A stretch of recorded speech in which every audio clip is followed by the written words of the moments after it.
Just add like putting your hand over his face at some point. Just like, this should be, if the last movie was chaos, this is chaos times 10.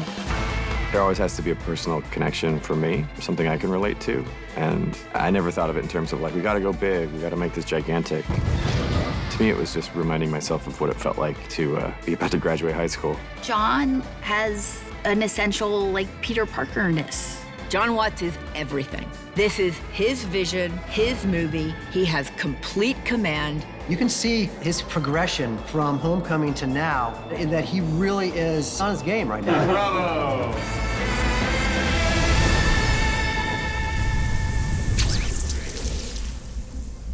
So do you like make your own webs inside of your body? I feel like you're teasing me right now.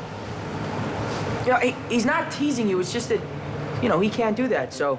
I was just trying to not get fired on the first one. It was a private conversation. I don't like joking about this. It was hard for me to talk to you about. But they were high school movies to me.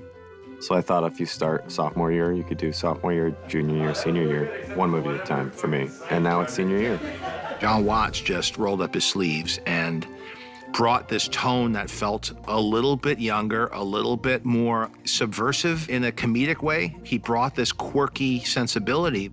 Jon Watts came in and he said, I want to do it like a John Hughes movie. That was entirely his idea from the very beginning. This is sort of his Breakfast Club. This is kind of his journey into that arena.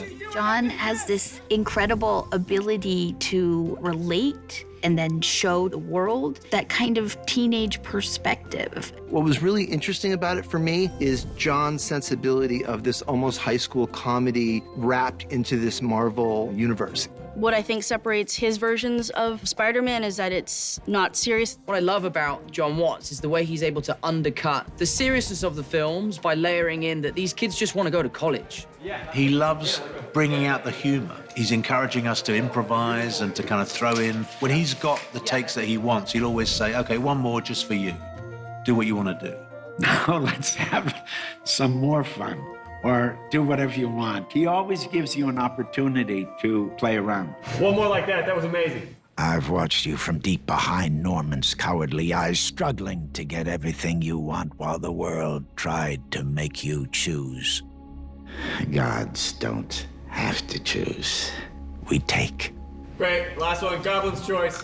And so he's always letting us improv a few takes on different lines and finding the scene so that we could breathe some humanity and life into those moments. Have you been listening this whole time? Hi, Happy. You have been listening ever since you stepped on my hose.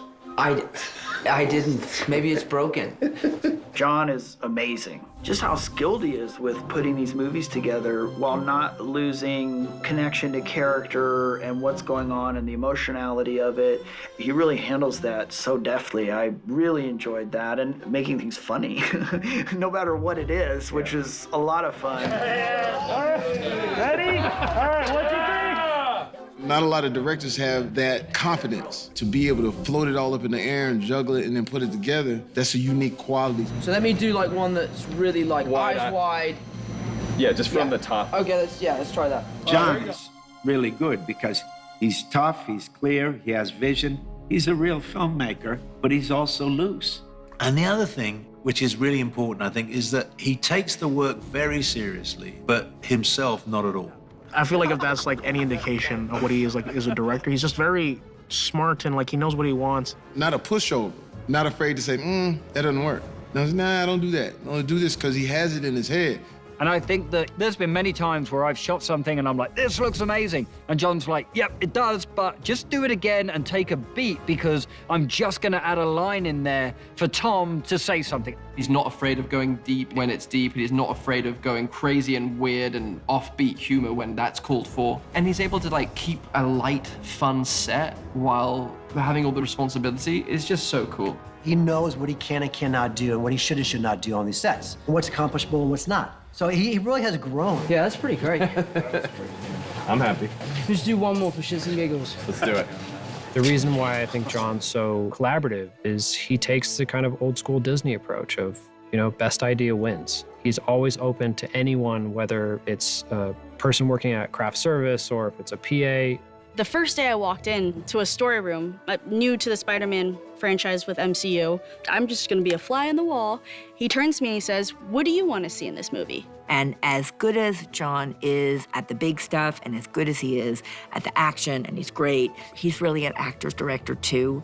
Working with John has been great. He's always just been open to suggestions and just open to conversations. And sometimes they happen the night before, the weeks before, right before we start filming, or, second the day starts. I like to come on set now because even days that I'm not needed here, I come on set to watch because I love learning and sitting behind John, and hopefully one day I'll be able to direct something. So, no better place to learn than right behind our very incredible director who loves to answer my questions.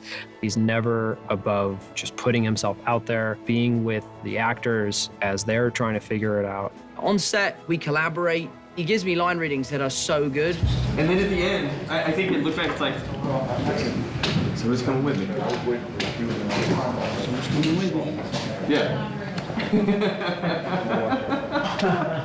One of the reasons I enjoy working with Jon Watts so much is because there's a tremendous amount of freedom within the parameters of what the day's work is. And I think that's what has made these movies so much fun to make. These Spider-Man films wouldn't work if Jon wasn't that collaborative.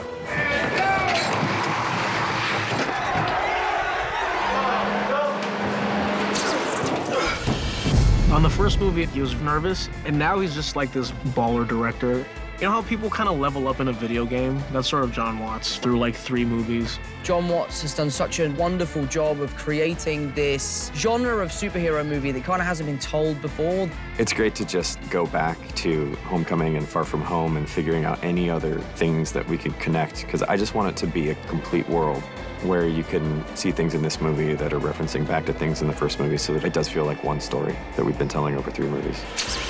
It's really nice to have a level of that positive reinforcement of oh, you didn't completely it up, screw it up. Sorry. Yeah, what is this one soundbite that will actually be in this that you want me to say?